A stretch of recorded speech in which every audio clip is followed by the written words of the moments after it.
নমস্কার বন্ধুরা, কেমন আছো তোমরা? আজকে চিংড়ি মাছ আর শিম দিয়ে দারুণ সুন্দর একটা রেসিপি তোমাদের সাথে শেয়ার করব।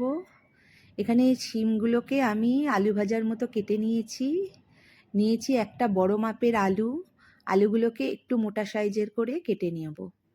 এখানে নিয়েছি আমি দুটো বড় পেঁয়াজ, রসুন থেতো করে পেঁয়াজগুলোকেও এরমভাবে কুচিয়ে নিয়েছি।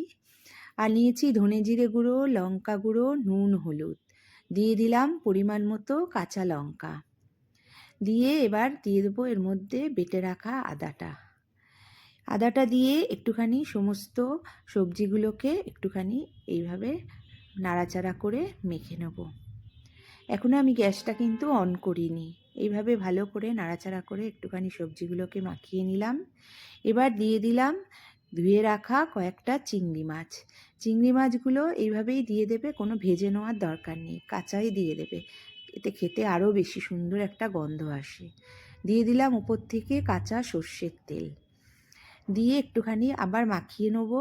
নিয়ে এর মধ্যে দিয়ে দেবো অল্প করে বাটি করে ধুয়ে রাখা জল, দিয়ে ঢাকা দিয়ে রেখে দেবো। দেখো বন্ধুরা, এইভাবে মাখিয়ে নিয়ে আমি ঢাকা দিয়ে রেখে দিয়েছিলাম। ঢাকা খুলে এটা দেখলাম এরকম একটা জল বেরিয়ে অল্প করে একটু গামাখো দারুণ সুন্দর একটা তরকারি, আর ভীষণ সুন্দর একটা গন্ধ বেরোচ্ছে চিংড়ি মাছের। সমস্ত আলু শিম সবটাই সেদ্ধ হয়ে গেছে। ওপর থেকে গরম মশলা ছড়িয়ে নামিয়ে নিলাম।